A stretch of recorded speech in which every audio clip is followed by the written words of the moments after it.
আসসালামু আলাইকুম। আশা করি সকলেই ভালো আছেন।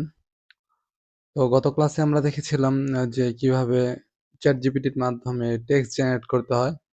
তো আগের ক্লাসগুলো যারা মিস করেছেন তো অবশ্যই ২ টা ক্লাস দেখে নিবেন। না হলে পরের ক্লাসগুলা বুঝবেন না। আসলে একটা ক্লাসের সাথে আরেকটা ক্লাস কানেক্টেড। তো আজকের ক্লাসে দেখব যে কোনো ইমেজ থেকে কিভাবে প্রম্পট জেনারেট করতে হয়। কোনো AI ইমেজ তৈরি করার জন্য আমাদের প্রম্পট প্রয়োজন হয়। কিন্তু আমার প্রম্পট জেনারেটটা যদি আমি না জানি, তাহলে আমাকে অবশ্যই কোনো ইমেজ থেকে অন্য এআই এর মাধ্যমে যে ইমেজ টু প্রম্পট যে বিষয়টা আছে সেটা যাতে আমরা করতে পারি এবং সেই প্রম্পট দিয়ে যেখানে আমরা ইমেজ বের করতে পারবো সেই সাইটে গিয়ে আমরা যাতে আমাদের প্রয়োজনীয় ইমেজটা পাই এবং যাতে সেটা মার্কেট প্লেসে আপলোড করার মাধ্যমে সেগুলা থেকে আমরা আর্নিং করতে পারি। তো চলুন দেরি না করে চলে যাই আজকের ক্লাসে। প্রথমত আমি আমার ব্রাউজারে চলে গেলাম। তো ব্রাউজারে গিয়ে এখান থেকে দেখব হচ্ছে যে আমার যে ইমেজ আছে ফ্রি পিকে যে এআই ইমেজ গুলা আছে সেগুলো আমরা আগে দেখব। তো তার মাধ্যমে যদি আমি এটা দেখি যে ফটো রিয়ালিস্টিক এ গিয়ে যদি দেখি যে কে কি ইমেজ দিচ্ছে না দিচ্ছে। তো এখানে অনেক কিছু আছে নেচার, ফুড। আমি এখান থেকে আর্কিটেকচার এ গেলাম। যে বিল্ডিং এর যে ইমেজ গুলা বা হচ্ছে আর্কিটেকচার যে ডিজাইন ঘরের ভিতরের যে ডিজাইন গুলা করা হয় সেগুলা কিন্তু এখানে মানুষ দিয়ে সেল তো আ আসলে দেখেন এই যে বিল্ডিং এর ইমেজটা, হ্যাঁ? বা এগুলা তো কেউ না কেউ আপলোড করেছে, তাই না? তো এটা যদি আমি দেখি যে একটু যদি দেখি যে কে ডিজাইন গুলো আপলোড করছে বা কি ডিজাইন গুলা সে দিচ্ছে। তো দেখেন এখানে আমার আপলোড করার পর আমি দেখতে পাচ্ছি যে বিভিন্ন ইমেজ কিন্তু সে এখানে আপলোড করেছে। বিভিন্ন সোফার ইমেজ বা এগুলা কিন্তু সবই এআই দিয়ে করা, হ্যাঁ? আমি যদি একটু ওপেন করি, দেখেন এআই জেনারেটেড ইমেজ দেখেছেন? তো এগুলা কিন্তু এআই দিয়ে করা। তো এগুলা কিন্তু মানুষ আপলোড করতেছে এবং আপলোডের মাধ্যমে কিন্তু এটা হিউজ পরিমাণে একটা ডাউনলোড কিন্তু এখান থেকে হচ্ছে। দেখেন এখানে কত কে অ্যাসেট শেয়ার আছে 124 কে, হ্যাঁ? আর হচ্ছে ডাউনলোড কিন্তু আ 11.3 কে এখান থেকে অলরেডি হয়ে গেছে। তো ভালোই ইনশাআল্লাহ একটা ডাউনলোড করেছে সে। আলহামদুলিল্লাহ। তো আমরা দেখি যে এরকম একটা ইমেজ আমরা কিভাবে আসলে ক্রিয়েট করতে পারবো। তার জন্য আমাদের কি প্রম্পট বের করতে হবে। তো আমরা এই ইমেজটা নিবো প্রথমত নিয়ে সেভ করলাম। Download, save. সেভ করার পর আমরা যাবো হচ্ছে দেখেন ইমেজ টু প্রম্পট নামে একটা সাইট আছে। এখানে যদি যাই, ইমেজ টু প্রম্পট এখান থেকে আমরা বের করতে পারবো। আ কোথায় সেভ হলো? আচ্ছা আবার সেভ করে নেই, সমস্যা নেই।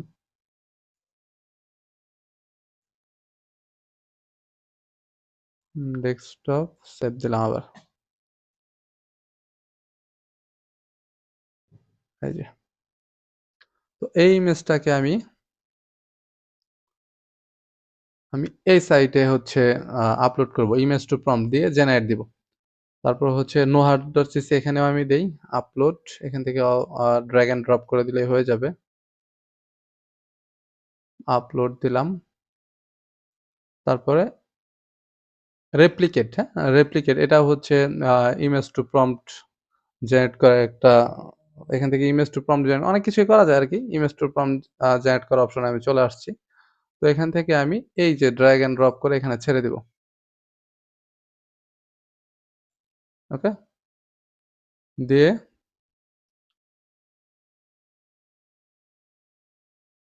রান দিলাম। দেখেন এখানে কিন্তু প্রম্পট আমাকে দিয়ে দিছে। A living room with a white couch and coffee table. এখানে দেখি কি দিছে আমাকে। দেখেন এখানে কিন্তু অনেক কিছুই দিছে। বাট এখানে কি অল্প কিছু দিয়েছে, তাই না? তো এখানে কিন্তু ডিটেইলস এ আমার দিয়ে ১ম এ এই ডিটেইলসটা আগে পড়ে নিবেন। এখান থেকে যদি বাড়তি কিছু আপনি আ এড করতে চান সেখান থেকে এড করতে পারেন বা হচ্ছে এখান থেকে যদি কিছু রিমুভ করতে চান রিমুভ করতে পারেন। দেখি আমাকে এখানে কি দিয়েছে? আচ্ছা এখানে সাইন ইন করতে বলছে। আচ্ছা ফ্রি লিমিট। আচ্ছা এই লিমিট হয়তোবা শেষ। এখান থেকে আমি আর করতে চাচ্ছি না। আমার লিমিট যেহেতু শেষ, তো আমি এখান থেকেই করে নিবো। যেহেতু আমি এখান থেকে পেয়েছি, তো এখান থেকে যদি আমি এতটুকু কপি করে কন্ট্রোল সি দিয়ে কপি করলাম এবং হচ্ছে আমি এইখানে পেস্ট করলাম। আমার যে প্লেগ্রাউন্ড এআই টা আছে সেখানে পেস্ট করলাম। আইডিওগ্রামে পেস্ট করলাম। দেখি কোথায় কি দেয়? এটার সাইজ ওকে। দেন আইডিগুলো আমি কিন্তু আমাকে দিয়ে দিছে অলরেডি। এই যে। তো সিমিলার একটা ইমেজ কিন্তু আমাকে দিয়েছে, তাই না? তো আমি এখান থেকে জেনারেট দেই এবং আমার যে nohat.cc তে যেটা দিয়েছিল সেটা নিয়েও কন্ট্রোল সি দিয়ে কপি করে আমি হচ্ছে প্লেগ্রাউন্ড এখানে আমি কন্ট্রোল ভি দিয়ে পেস্ট করে দেন আবার জেনারেট দিব। দেখি এখন কি দেয়? আচ্ছা এই যে আইডিওগ্রামেরটাও চলে আসছে। একটু ওয়েট করতে হবে। এই যে। তো আমার কিন্তু একটা সিমিলার ইমেজ কিন্তু আমাকে এখানে দিয়ে দিয়েছে। আর এটা কিন্তু ফুললি ইউনিক, হ্যাঁ? তো আমি কিন্তু চাইলে এটা ডাউনলোড করে এবং আমার ডিজাইনে কিন্তু আমি চাইলে ইউজ করতে পারবো বা হচ্ছে আমি ফ্রি পিকে বলেন বা বিভিন্ন সাইটে বলেন যেসব সাইটে আপলোড করা যায় আরো অনেক সাইট আছে এগুলা আমি ইনশাআল্লাহ আপনাদেরকে যে পেইড কোর্সটা করব সেখানে বলব। সেভ করলাম। Desktop save. এই দেখেন এখানেও একটা দিয়েছে। সুন্দর একটা ইমেজ আমাকে দিয়ে দিছে। আচ্ছা আমি এতগুলা ডাউনলোড না করি। কারণ আমার তো এখানে আবার দেখাতে হবে। আচ্ছা দেন আমি যে ইমেজটা নিলাম, হ্যাঁ? তো এই ইমেজটা আমি যে ইমেজটা ক্রিয়েট করলাম এআই এর মাধ্যমে খুবই অল্প সময়ে সেটা হচ্ছে এই ইমেজ এবং এটা যদি আমি এখন আপ স্কেল করতে হবে অবশ্যই। কারণ এটা আরো আ রেজোলিউশনটা বেটার করার জন্য অবশ্যই আমাদের আপ স্কেল করতে হবে। আপ স্কেল এর জন্য আপনারা ফ্রিতে এখান থেকে করতে পারেন যে বিগ জেপিজি নামে একটা ওয়েবসাইট আছে সেখান থেকে করতে আমার লিমিট শেষ। এর জন্য আমি এখান থেকে করতে পারছি না। না হলে করে দেখাতে পারতাম। এখানে অবশ্যই ১ টা বা ২ টা করে করা যায় একসাথে। কিন্তু আপনি যদি একদম হিউজ পরিমাণ আপস্কেল যদি করতে চান, ধরেন ১০০ ইমেজ একসাথে সেক্ষেত্রে অবশ্যই আপনাকে কি করতে হবে? সেক্ষেত্রে অবশ্যই আপনাকে সফটওয়্যার ইউজ করতে হবে। যাতে যেখানে আপনি ২০০, ৩০০, ৫০০ ইমেজ একবারে দিয়ে রাখলেন, সে একাই সারাদিন একের পর এক আপস্কেল করতে থাকবে এবং সবগুলা আপনি একবারে চাইলে ডাউনলোড করতে পারবেন। এখন যদি আমি এখানে স্টার্ট দেই দেখেন হবে না। কারণ এখানে আমার অলরেডি লিমিট শেষ। দেখি একটু ওয়েট করি তারপরেও হয় কিনা একটু দেখি। তো এটা আপস্কেল করলে কি হয়? আসলে আমি একটা আপস্কেল করে রেখেছি। আমার যে সফটওয়্যার দিয়ে করি সেটা যে আপস্কেল করে রেখেছি সেটা যদি আমি আপনাদের একটু দেখাই তাহলে বিষয়টা বুঝতে পারবেন।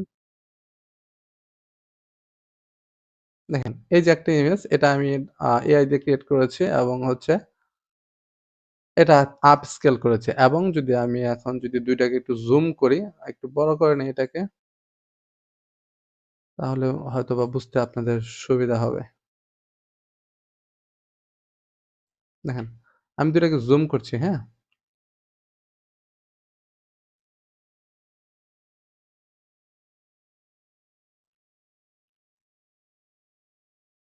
দেখেন এটা হচ্ছে আপস্কেল করা আর এটা হচ্ছে আপস্কেল এর আগে মানে আপস্কেল ছাড়া। ২ টার মধ্যে পার্থক্য দেখছেন? এটা যতটুকু এর থেকে কিন্তু অনেকটাই ক্লিয়ার হচ্ছে এই বাম পাশেরটা। আশা করি বুঝতে পেরেছেন যে আপস্কেল বিষয়টা কি। আচ্ছা দেখি আমরা যেখানে আপস্কেল করতে দিয়েছি এখানে কি অবস্থা? এখানে এখন পর্যন্ত নিচ্ছে না। আ এখানে লগইন করতে বলতেছে। আচ্ছা এখান থেকে আমার করার দরকার নেই। জাস্ট বিষয়টা বুঝানোর জন্য আপনাকে দেখালাম। চাইলে আপনারা এই সাইট থেকে করতে পারেন। কিন্তু এখানে লিমিট আছে। আনলিমিটেড করার জন্য অবশ্যই সফটওয়্যার ইউজ করতে হবে। তো কোন সফটওয়্যার দিয়ে করি সেগুলা ইনশাআল্লাহ আমরা বলব। আচ্ছা এখন যদি আমি যাই যে আ আ মানুষ আর কি করতেছে? দেখেন, আমরা চাইলে সোফার ইমেজ বা হচ্ছে হোম ডেকোর এর ইমেজ গুলা করতে পারি। আচ্ছা অনলাইন থেকে আসলে আমরা এআই দিয়ে কি কাজ করতে পারি? সেটা যদি একটু বলি আপনাদের, আমি নোটপ্যাডে সেভ করে দেন। রিয়ালিস্টিক ফটো করতে পারি, মক-আপ করতে পারি, ভেক্টর করতে পারি, কালারিং পেস্ট করতে পারি, প্যাটার্ন করতে পারি। তারপর হচ্ছে স্টিকার করতে পারি। দেখেন আমি কিছু প্যাটার্ন তৈরি করেছিলাম এবং সেই প্যাটার্ন গুলা হচ্ছে আমি থাম্বলার ডিজাইনে ব্যবহার করেছি। তো এই প্যাটার্ন গুলাও অনেক সুন্দর করে ব্যবহার করা যায় এর মাধ্যমে। তো এবার এই থাম্বলার বিষয়টা হচ্ছে কি যে এটা ভালো পরিমাণ চলে অনলাইনে। আপনি খুবই ইজিলি করা যায় এগুলা এআই এর মাধ্যমে। থাম্বলার ডিজাইন দিলাম। স্পেলিং মিস্টেক হয়েছে। এবং এগুলো কিন্তু ভালো চলে।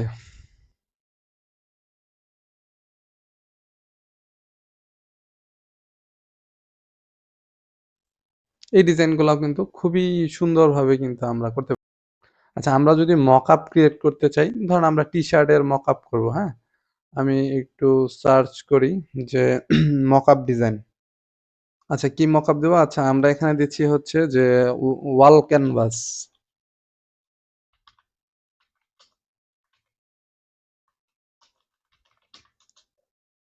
Mockup design.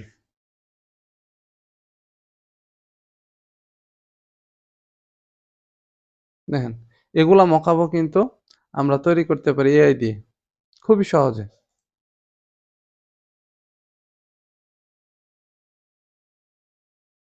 এটা আমি কপি করলাম। আরেকটা করে দেখাই। Save, desktop save.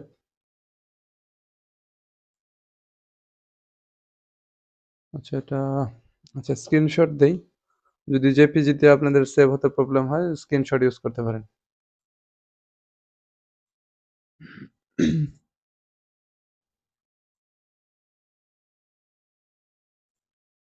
এখন আমি ঠিক আগের মতোই চলে যাব হচ্ছে image to prompt, try another image,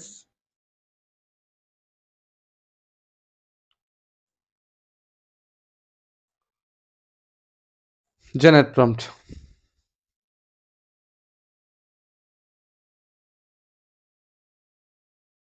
আচ্ছা এখানে দেখেন ও কিন্তু খুব সুন্দর করে বলে দিছে যে কি আমার টেক্সট গুলা হবে। তো আমি এখন কি করব? এটা নিয়ে হচ্ছে প্লেগ্রাউন্ডে যাব। প্লেগ্রাউন্ডে গিয়ে আমি আবার এখান থেকে কন্ট্রোল ভি দিয়ে পেস্ট করে জেনারেট দিয়ে দিলাম।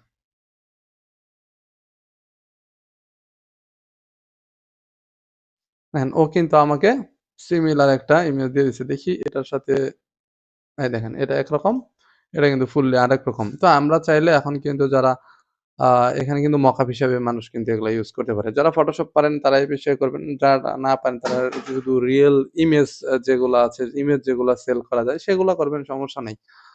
তো যারা ফটোশপ ইলাস্ট্রেটর পারেন তাদের জন্য খুবই ভালো। তো যারা না পারেন একদমই তাদের জন্যও ভালো। কারণ আ এখান থেকে শুধু ইমেজ সেল করেও আপনারা করতে পারবেন বা প্যাটার্ন যদি করেন সেটাও করতে পারবেন। তো আমি যদি এরকম একটা আ মানে প্যাটার্ন করতে চাই সেটাও কিন্তু করতে পারবো। কারণ এটা কিন্তু আমি এআই এর মাধ্যমেই করেছি, হ্যাঁ?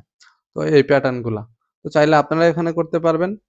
তো আর খুব তাড়াতাড়ি আপনাদের জন্য একটা কোর্স রেডি করব। তো সেই কোর্সে আপনারা চাইলে সবাই এড হতে পারেন যদি অ্যাডভান্স লেভেলের কিছু জানতে চান। আর অনলাইন থেকে যদি আর্নিং করতে চান স্টক মার্কেটে ফাইল আপলোড করার মাধ্যমে বা আপনার ডিজাইন আপলোড করার মাধ্যমে যাদের কোনো গ্রাফিক ডিজাইন সম্বন্ধে নলেজ নেই তারাও চাইলে এটা করতে পারবে। তো তারাও এটা করতে পারবে এবং ইনশাআল্লাহ অনলাইন থেকে আর্নিং করতে পারবে। আর যারা গ্রাফিক ডিজাইনের কোর্স অলরেডি করেছেন এখন পর্যন্ত আর্ন করতে পারেনি তাদের জন্য সুবর্ণ একটা সুযোগ আমি বলতে পারি। কারণ এখান থেকে আমি এতটুকু বলতে পারি যে ঠিকমতো ১ মাস যদি কাজ করেন এখান থেকে কেউ খালি হাতে ফিরবেন না। ইনশাআল্লাহ। তো আজকের ক্লাস এ পর্যন্তই। আল্লাহ হাফেজ। নেক্সট ক্লাসে আমি আরেকটু কিছু বিষয় নিয়ে আলোচনা করব। আর আমার ভিডিওতে একটা নাম্বার থাকবে তো WhatsApp নাম্বার সেই নাম্বারে সবাই যোগাযোগ করতে পারেন যদি কোর্সে এড হতে চান। কোর্স ফি হচ্ছে ৳১,০২০ কোর্স ফি। তো সেখানে আপনারা সবাই এড হয়ে যাবেন। তো আজকের ক্লাস এ পর্যন্তই। আসসালামু আলাইকুম।